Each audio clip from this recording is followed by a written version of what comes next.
大家期待了这么久的王国之泪也是发售了。为了防止大家频繁卡关，3位我也是为大家准备了一期相当详尽的在主线中大家会遇到的全重点 BOSS 的攻略。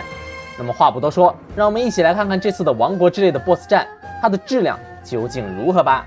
首先在主线中，玩家回到海拉鲁大陆地面以后，会接到类似初代4神兽的任务，而剧情推荐的是先走特利村。我们也是先从特利村的风之神殿的 BOSS 开始讲起。在完成神殿内的所有解密以后，我们便会遇到主线中的第一位正式 BOSS， 盘踞于风之神殿的极冻盖拉。由于它是第1只怪，所以强度也很明显的低了不少，基本可以说是一个很纯粹的机制怪，武器能对其所造成的伤害基本可以忽略不计。在这场战斗中，场景中会吹起上升气流，只要在天上俯冲一下，再打开滑翔伞，就可以瞬间重置精力条，防止力竭。极冻盖拉一共分为2个阶段，共6段血量。想要对其造成伤害，只需要等待它主动露出弱点，之后我们要从它的正上方俯冲，将弱点撞碎。盖拉的身体一共分为3节，每一节都是一个弱点。第1阶段中，盖拉的攻击手段相当有限，只会用2招不断复读。第1招是停止不动，然后向玩家射出冰刺的同时暴露弱点，这也就是我们的主要输出机会了。冰刺的飞行速度很慢，并且中间有大量的间隙，基本可以说是白给。第2招则是在玩家成功伤害一次盖拉后，它会从场景中短暂消失，之后会重新出现在玩家的正下方向上攻击，这里只需要玩家保持移动，就绝对不会被打到。突击结束就会重新停止，然后开始释放冰刺，依次循环。血量过半时便会迎来第2阶段，身上的弱点重新恢复，并获得吐出龙卷风的能力。同时这也是盖拉唯一一个拿得出手的技能了。龙卷风的判定很宽松，只要稍微保持一定距离，看着龙卷风之间的高低差，直接通过滑翔或者风之贤者的力量冲脸即可。不过要注意的是，盖拉会连续多次的释放龙卷，不要着急，但也不要离得太远，不然很可能因为盖拉释放冰刺时没法及时赶到而失去输出的机会。整体看起来，机动盖拉只有3招打循环，而且即使你不用武器也能干掉，是一个非常纯粹的新手机制 BOSS。我接下来选择的路线是从特利村前往卓拉领地，在这里完成水之神殿的解密以后，我们就会遇到本次所有 BOSS 中长得最抽象的选手，盘踞于水之神殿的八爪鱼怪。看到这个 BOSS 的时候，我第一时间联想到的是喷喷3。在喷喷3里有一个十分类似的 BOSS， 也就是这次的看板娘莎莎。八爪鱼怪的讨伐推荐大家多带一点蛋白石或者水之果这样的拥有净化淤泥效果的水属性道具。在战场上，八爪鱼怪会频繁的吐出淤泥，玩家踏入淤泥中就会被限制行动，非常麻烦。在实战中，八爪鱼怪会召唤出淤泥鲨鱼一起作战，同样也拥有2个阶段。在淤泥覆盖的情况下，玩家无法对八爪鱼造成伤害。而1阶段中的第1个技能就是吐出大量的淤泥向前推进，被接触到就会击飞加受伤，攻击前摇很明显，鲨鱼会向天上跳跃，然后再冲进地里。值得一提的是，水之神殿中玩家的重力是非常低的，即便是普通起跳也能激活弓箭的时间暂停。我的解法就是使用弓箭捆绑水之果，只要击中就能打断 BOSS 的所有技能。当然，这个攻击你直接起跳也是可以躲开的。1阶段的第2个技能就是吐出类似炮呼龙那样的泥巴水枪，只要起跳也能直接躲过。第3招连续冲撞就更简单了，玩家甚至可以选择直接正对着来一个水属性攻击，就能将其100%打断。前摇巨长，后摇也不小，连续用水属性清理鲨鱼2次 ，BOSS 的本体就会暴露。但是这个时候还没完，八爪鱼怪会在场上逃窜，跳跃加上射击攻击一次后就会瘫痪，此时才是玩家的输出时间。半血以后 ，BOSS 进入2阶段，场上会被大量淤泥覆盖，完全变成 BOSS 的主场。此时鲨鱼多了一个可以在淤泥中突然出现的能力，其余的没有变化。一就是水起2次便会八爪鱼，但是八爪鱼也会获得在淤泥中跳跃并溅出更多淤泥的能力，而且玩家一定要在其跳在空中时攻击才能将其瘫痪，瘫痪后可以安全输出。只要保证水资源充足，那么这场 BOSS 战其实非常简单。但是如果你只有水贤者之力，没有其他水系道具的话，那么这场 BOSS 战的难度会增高不少。第3个村子我选择去了古龙城，这里其实算是有2个 BOSS， 第一个是在我们推荐剧情时要面对被控制的火之贤者之力的继承者阿元，由于是剧情战斗，所以难度非常简单，你由他撞在科火焰以外的墙壁就能输出，攻击成功3次就算过关。第2个便是火之神殿的 BOSS 了，盘踞于火之神殿的巨力哥玛。这个 BOSS 的攻略就要频繁的使用火之贤者的能力了。首先 BOSS 在场景上处于劣势，优势给到了玩家这边。圆环场景是火之贤者的能力可以滚到天花板上，从而打到高处，而 BOSS 本身则是非常惧怕这股能力的。巨力哥玛形似蜘蛛，其弱点是头上的眼睛，而4条石头腿则是切入点，利用火之力一次可以破坏掉1条腿。连续破坏2次后 ，BOSS 就会瘫痪，从而获得输出的机会。与前面2个相同，巨力戈马也是有2个阶段的。在第一阶段中，巨力戈马会在地上走动，他的第一招是往地上扔3块会爆炸的石头。我们可以在这个时候发动十之贤者的能力倒流，让石头回到他的头顶，回去的瞬间解除倒流，就能把他炸倒，从而获得短暂的输出机会。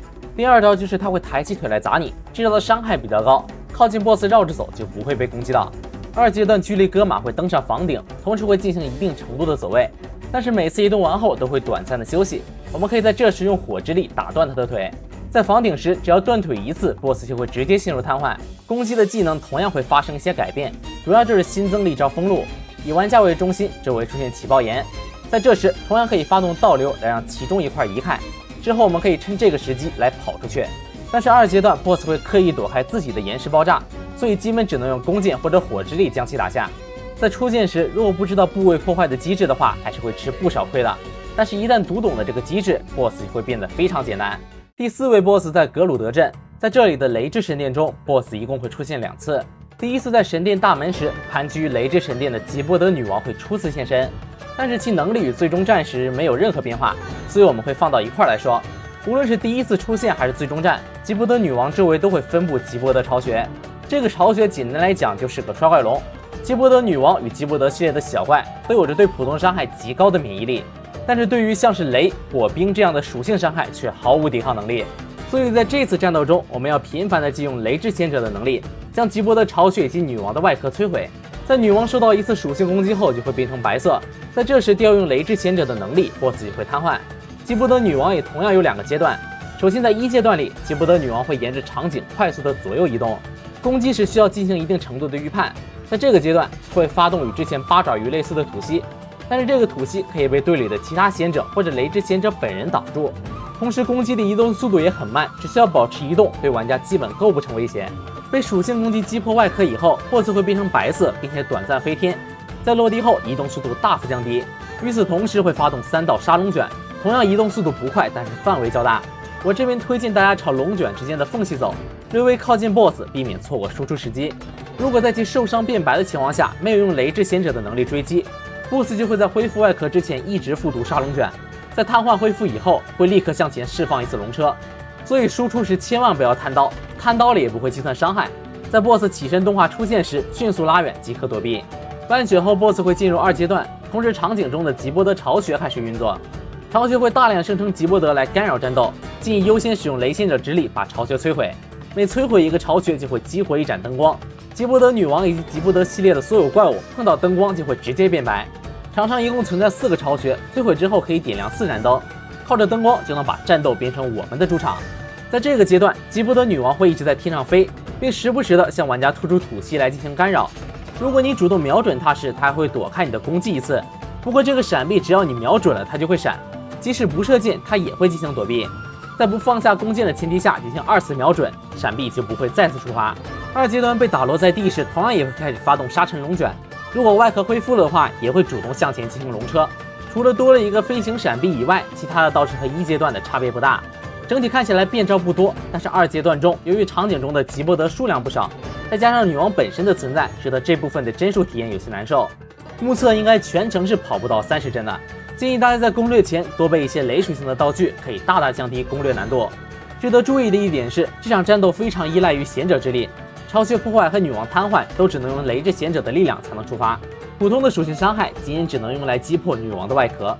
主线剧情继续推进到海拉鲁城堡，这里多次击败怪物群体以后，可以在主殿触发剧情。剧情开始后，我们就会遇到加农多夫的分身，在海拉鲁暗中活动的魔王幻影加农。这场战斗的主要难点还是在于分身的数量庞大，要把这些分身全部击败才算过关。由于瘴气分身是由加农多夫的血肉所铸，所以基础能力与加农多夫类似，每个分身的单体血量以及能力都是一样的。2阶段的分身会在受到一定伤害后进行集体的替换武器。1阶段全程与2阶段的默认情况下都是使用武士刀起手，攻击方式非常朴素，横劈、竖砍以及挥旋斩。其中横劈与竖砍分为2种情况。离你比较远的时候，加农多夫的幻影会先俯冲到你面前再攻击，会有非常明显的起手方向，用连克时间可以轻松的打出反手。离你很近的时候就会直接挥刀，不过与突剑砍和挥旋斩一样，也会有大千摇，可以轻松的判断方向来激活连克时间。在离你比较远的幻影突然锁定你时，身边就会出现黑雾提示，之后对应的幻影会立刻瞬移到你身边，进行横劈、竖斩或者回旋斩3种攻击中的任意一个。在清理掉第一波全部5个分身以后 ，BOSS 就会立刻进入2阶段，重新再造出5个分身。在中间的 C 位分身会立刻在原地开始释放瘴气场地，需要优先解决。如果不打断施法，就会让贤者之力被封印，并且场地也会迅速被瘴气布满，一旦接触就会封印心之容器。如果对其置之不理，就会让攻略变得非常困难。首次击败一个分身就会让瘴气场地消失，其余分身会重新出现在场地中间并替换武器。从第2次开始时就必须打断对应分身，武器可能会替换出狼牙棒或者关刀。狼牙棒的攻击方式非常单一，靠近又或者远离就会原地或者瞬移到你面前进行横向攻击，通过后跳就能躲开。一般分身经常会在原地蹲一下，然后起跳跳过来锤你，此时向侧面跳跃就能激活联合时间进行躲避反击。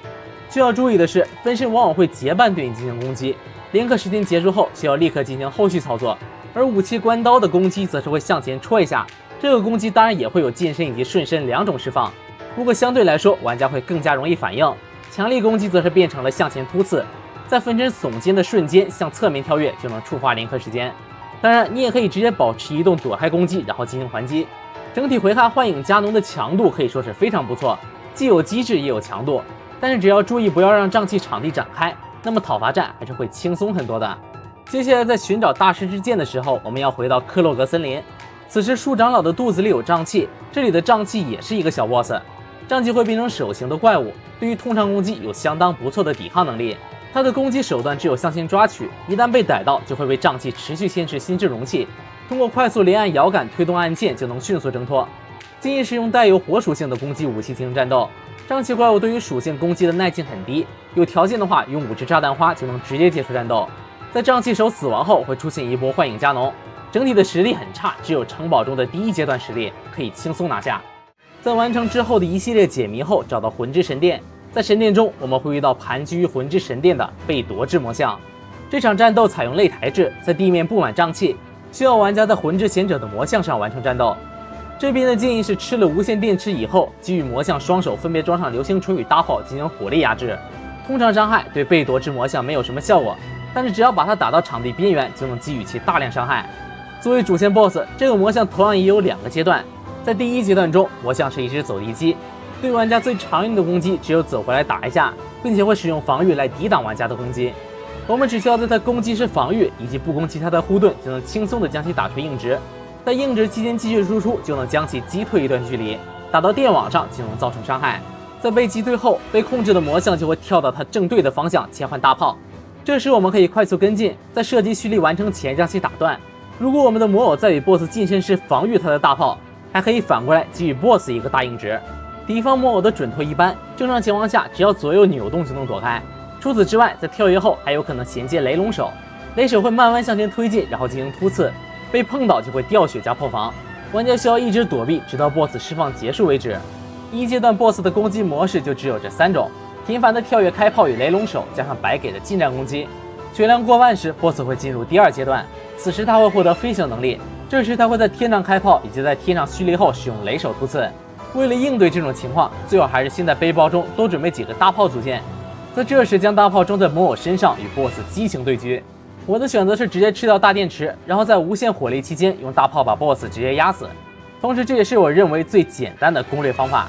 所以综上所述，在与被夺之魔像对战前，建议优先准备几颗大电池与大炮备用，战斗的难度会降低很多。接下来的盖伊队算是大家的老朋友了。这个 BOSS 其实算是支线 BOSS， 但是在主线中也有所提及，所以就放在一块说了。在这场战斗中，我们需要对战复活最强兵器的盖伊队队长可盖大人。战斗与魂之贤者一样是擂台战，可盖也同样会操作魔偶，但是可盖的魔偶战斗能力与魂之贤者的相比就是完全的退化版。这边的建议是直接用电池加上大炮压死。不过与之前不同的一点是，大炮对于可盖的傀儡击飞距离并不远，而且在场上并没有覆盖瘴气，所以大炮打出硬直时，我们可以直接跳下傀儡，用贤者之力或者普通攻击将可盖打下来，直接输出本体。即使完全不用魔偶，直接用火和雷的贤者之力，也一样可以把可盖轻松拿下。可盖在受击多次以后，会架起本体的护盾，然后跳到对面释放火攻，这时只要直接跑到他的脸上就打不到你。除此以外也没有别的什么新能力了，就是一个加农魔像的阉割版。在这个支线系列任务中，我们可以与可盖交锋多次，但是都没什么难度，可以说他依旧是一个谐星角色。最后我们来说说本作的最终，当然也是最初的 BOSS 加农多夫。假如你不打主线直接进行加农多夫的 BOSS 战，那么你就会在战前遇到前面所说的除了可盖以外的全部敌人。面对6波机制 BOSS， 相较于旷野之息中只需要打4个盖农分身，可以说是难度陡增。正常通过主线剧情后，会有对应的伙伴入队，既能提供技能帮助，也能帮忙吸引火力。但是如果你想单挑的话，由于会有许多群殴环节，所以难度真的是非常大。说回正题，在加农多夫 BOSS 战出发以后，首先我们要面对的就是集结于海拉鲁地底的魔王加农多夫的军士。在这场 BOSS 战中，就是清理到4波不同种类的小怪。要说难点的话，就是这些小怪都有瘴气加持，如果被打到了，就会被封印心智容器。假如没有香阳草料理，就基本等于无法恢复了。此外，在这场战斗中可以补充一定的武器当做一次性消耗品。如果你的后备武器不足的话，可以在这场战斗中逛逛淘宝。在清理到所有小怪，解决这个军事 BOSS 以后，玩家会与贤者们分开，独自面对加农多夫本体。要注意一下，此时是不能再传送出去补给的，只能直接开打。加农多夫一共有4个阶段，相较于盖农的3阶段，可以说是有一定的强度提升。在1阶段时，整体的水平与之前的幻影加农差不太多，只是新增了语音以及小技能，行动也更加的干净利落。在开局时，如果你不主动攻击的话，加农多夫的出招将会是固定的。第一次攻击肯定会是横向的劈砍，而第2次绝对会在念完台词的半秒左右发动回旋斩。这2次攻击都是绝佳的零氪时间灌伤机会。使用大师之剑战斗的话，这2轮攻击后，刚好加农多夫的血量就只剩半管了。不过无论血量如何，在释放完2轮50刀攻击后，加农多夫都会主动替换武器。1阶段时只会在狼牙棒和关刀之间随机切换。我个人认为关刀的处理会更加简单。与分身一样，使用关刀时，加农多夫近身时只会向前戳，离远了就会跑过来突刺。这2种攻击都能轻松的向侧面躲闪，触发零氪时间。而且在拿取关刀时，加农多夫会频繁的使用白给冲刺，基本不会释放技能。关刀的技能是蓄力后向前连续突刺3次，可以说关刀的全部攻击都可以通过侧跳触发零氪时间。如果没能成功的触发零氪时间，那每次冲刺中会有1秒多点的间隔，在冲刺的路上会留下瘴气。但是如果盖农的突刺被零氪时间打断了的话，那么地上的瘴气就会直接消失。假如你用的是别的武器，并且伤害不够的话，没能及时结束第1阶段，加农多夫还会再次进行武器切换。狼牙棒的攻击其实更好躲开，与分身一样的横挥与跳砸分别可以用后空翻与侧跳躲开。新增的技能完全就是白给的。第1个技能是蓄力后向原地砸击，向前方形成冲击波。第2个技能在使用时周围会出现上升气流，与此同时加农多夫蓄力完成后会让整个场地都变成瘴气场地，并且伴有极高的伤害。但是只要你跟着气流上天，它就伤不到你。在这个时候用弓箭射击加农多夫的头会有弱点回馈，伤害十分可观。用神兽弓5连发的话，可以在3箭打下半血。2阶段加农多夫会解放密室之力，同时召唤出4个分身。这4个分身有着与本体一样的攻击力和伤害判定，并且他们也会随时替换武器。但是默认时，分身全部使用的都是武士刀，而加农多夫本体则是会随机上手一把武器。不管他上手的是什么，我们都要注意躲开第1轮的本体攻击，然后直接转身向大门移动，这样可以让队友快速进场。同时在这时，加农多夫的分身会被队友狠狠地吸引住。不过有的时候也有例外的情况，所以还是要保持警惕。加农多夫的攻击方式与1阶段相比没有任何变化，但是离远了会使用弓箭进行3连击。同时无论最开始使用的是什么武器，在进行2轮攻击后，加农多夫都会换回武士刀，同时会频繁的使用冲刺斩击。我们需要非常注意他拿刀的姿势，来判断是进行后空翻还是侧跳闪躲。在这场战斗中，只要把他的血量打到一半，加农多夫就会进行3阶段。在3阶段时，所有贤者都会全部卸逼，我们会重新回到与加农多夫单挑的情况。此时的加农多夫的能力也会全面的迎来强化。默认状态下使用的是武士刀，并且所有近战攻击都会触发加农时间，即使你是用零氪时间攻击他，也会被加农时间躲开。然后大概在半秒左右，加农多夫也会发动突进攻击。在这时，如果他使用的是武士刀，我们需要在他后跳的瞬间看清楚他握刀的姿势，因为即使一开始是横着砍你，他反击的时候也有可能是竖着还击的。狼牙棒的还击则是固定的横扫，可以通过后跳躲闪；关刀的反击则是固定的直直向前戳，也就是横跳躲闪。无论出于什么原因、什么时候，只要加农多夫的攻击落空，就会立刻切换武器。此时狼牙棒的攻击被强化成为了释放大量冲击波后进行跳锤，我们只需要走空隙就能无伤。关刀在蓄力冲刺期间会释放跟踪弹来干扰玩家。此时沿着追踪弹轨迹反着跑就能躲开。而弓箭除了3连击，还增加了一个追踪的围剿，在围剿成型前立刻钻缝隙跑出来就没有问题。只要在加农时间内再次用连克时间来还击加农多夫，就能对其造成伤害。3阶段结束后，我们就会迎来与野炊1类似的大型演出战，也就是第4阶段。第4阶段的加农多夫使用禁术化身为黑龙，我们要与白龙和大师之间一起将黑龙身上的瘴气全部破坏掉以后，再击碎黑龙额头上的密石。我们要做的就是乘上白龙跳到黑龙身上进行输出。这场战斗完全就是一场演出式战斗，没有任何难度。这里有个小细节，如果你没有提前在白龙那边拿到大师之剑，那么这里会多一个拔剑的步骤。而如果你已经根据剧情拿走了剑，那么在白龙头上就会有一个展示大师之剑开光的画面。根据剧情进度有略微变化的演出，还是相当有意思的。好的，那么以上就是本期《王国之泪》在主线中玩家会接触到的所有关于 BOSS 战的内容了。不得不说，这次的 BOSS 战的机制与难度都很有意思，确实没有辜负玩家们的期待。重复观看实况进度录像以及分析技能还是很消耗时间的。假如这期视频有帮到你的话，就一键3连加关注支持一下吧。最近我也是会继续更新《王国之泪》的相关内容。我是3位，我们下期视频再见，拜拜。